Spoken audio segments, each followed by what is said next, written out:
Baik, hikmah nomor berapa?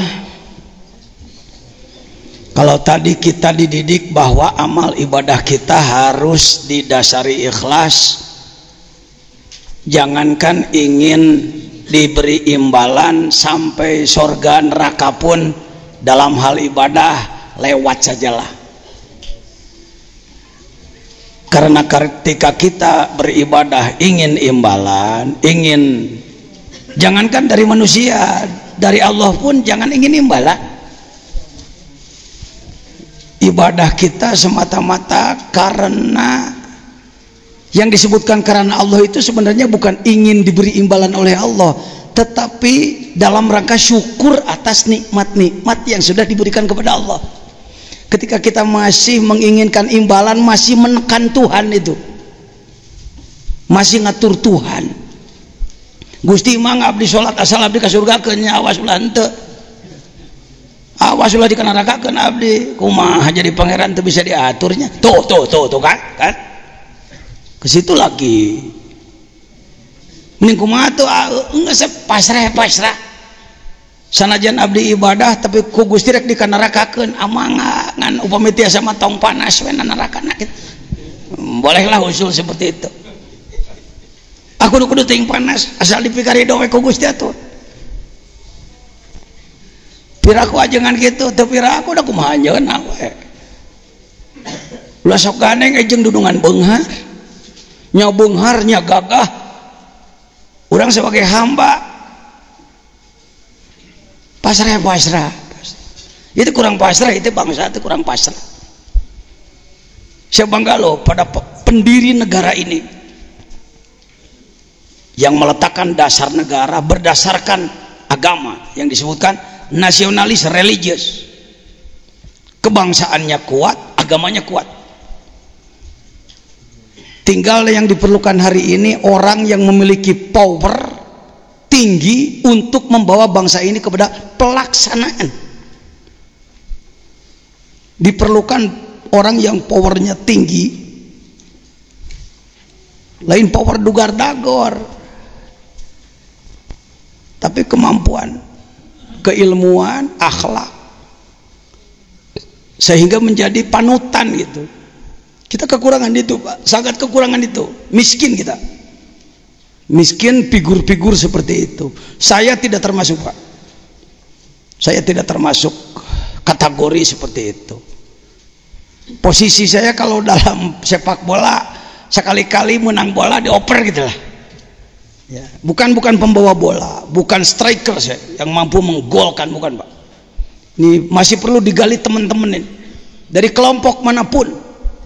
Tidak harus dari ulama, dari politikus yang ikhlas, dari seniman, dari nanti insya Allah dari kalangan seniman nanti datang. Tadi sudah telepon, abdi aya tamu heula ti home himpus gitu. Mereka dinya abdi mangga ke. Kita dangukan. Khairu awqatik waktun tashhadu bihi wujudu faqatika wa taridu fihi ila wujudi zillatika. Manakah gold time? Peluang emas itu yang mana sebenarnya? Peluang emas khairu awqat adalah saat di mana saat tersebut Anda mampu mengkaji diri sehingga terasa bahwa kita tidak akan mampu melakukan sebuah aktivitas tanpa ketergantungan kepada Allah, tanpa bantuan Allah. Itu faqih itu begitu. Sebenarnya faqih bukan sesuatu yang baru disebut faqih kalau sudah menghimpit gitu, nyeri karena hati, kesel, sebel. Tidak harus sebenarnya. Semua saat kita tergantung pada Allah. Maaf beribu maaf. Kalau kita disebut orang sekuler mungkin tidak enak ya.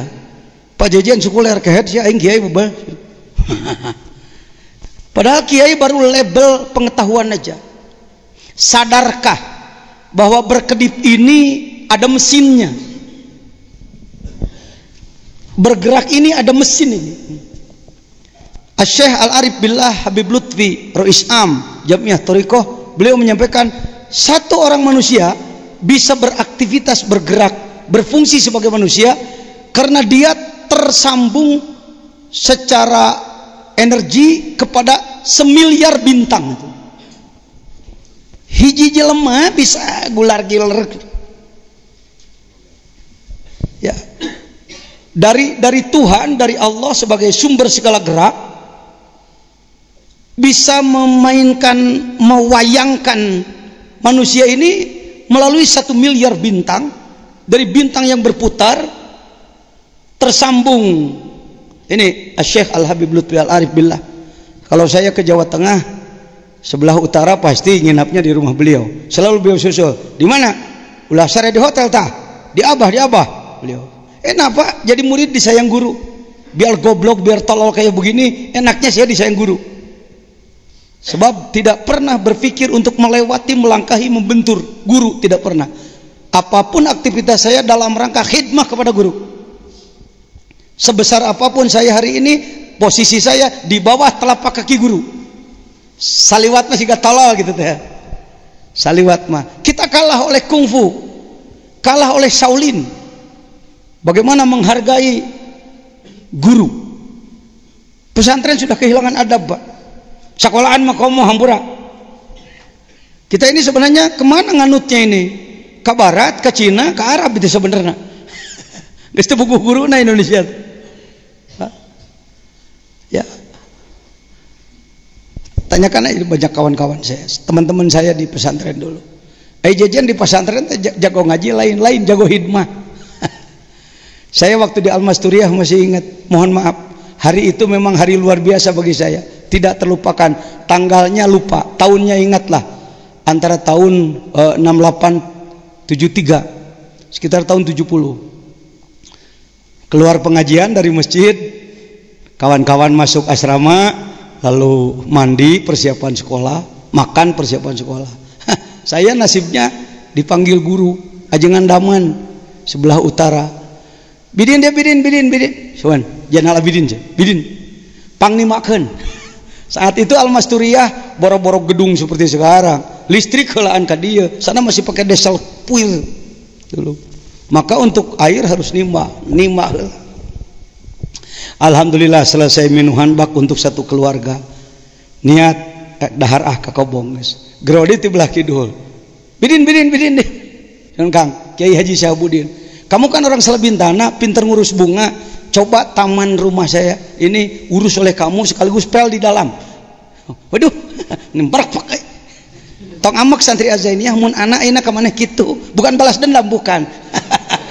Mata rantai aja, mata rantai. Kareuheuleun da santri di dieu boga guru teh. Tapi setelah di rumah semuanya juga mengatakan hadena aing ku bapak. Dicecer bae titah gawe baheula. Jadi mandiri mereka. Makanya saya tuangkan dalam mars dan himne Azainiyah, ilmu tinggi, akhlak sufi, hidup mandiri, pemimpin yang sejati. Opat eta we Kang. Cager di dunia. Ilmuna luhur, akhlakna sufi. Hidupnya mandiri, tidak jadi mualim ustad tukang jajalo. Hayo nyin proposal kemana-mana. Can aya duit, can tulus kegiatan. Saya di Sukabumi kenapa lumayan bisa bergerak, bikin rumus sendiri, tidak dibantu oleh pemerintah, kami jalan, dibantu lebih lancar jalan. Kekarek cager. Kegiatan ini kalau saya bikin dulu proposal, baru ada biaya dulu, mal tulus-tulus. Nges jalan, Sarwa Bupati yang ngiringan abdi geda, saya siereun sabeunyereun, gahe. Mantuan paman. Saya siereun sabeunyereun cek beliau, gitu aja. Mari para kiai. Barangkali kalau prinsip Azainiyah bisa dipakai oleh Bapak, monggo. Ilmu tinggi, akhlakna sufi, hidupna mampu jadi pemimpin, pan beres ya.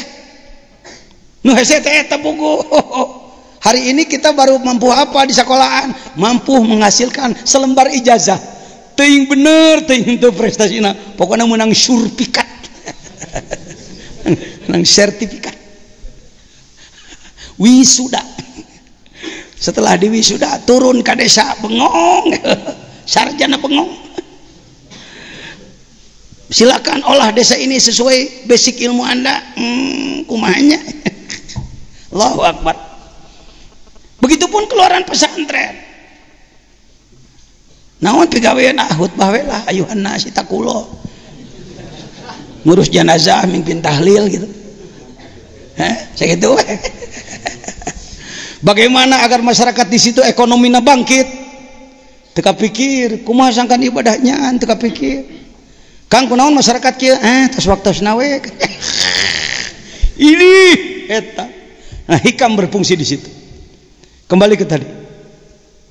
Jadi waktu yang terbaik adalah waktu yang sadarilah bahwa kita ini fukoro, yang disebutkan fakir dalam tasawuf lain balangsak harta, tetapi fakir adalah punya kesadaran ketergantungan kepada Tuhan.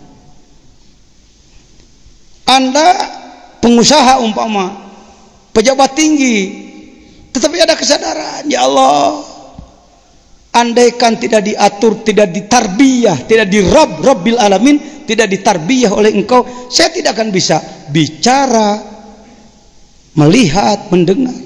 Ya semua ya kabelnya. Jangan tidak percaya, handphone dengan handphone tanpa kabel bisa nyambung. Kita dengan apa itu planet-planet. Buat apa Allah membuat bintang triliunan jumlahnya? Bukan untuk bintang kecil di langit yang biru, hangat banyak, ya, hanya untuk itu bintang. Bukan, ini mesin, ini mesin Tuhan. Kita hidup ada air di bumi yang bulat. Kenapa tidak tumpah ke sini? Karena dia berputar pada porosnya, dia berputar pada orbitnya.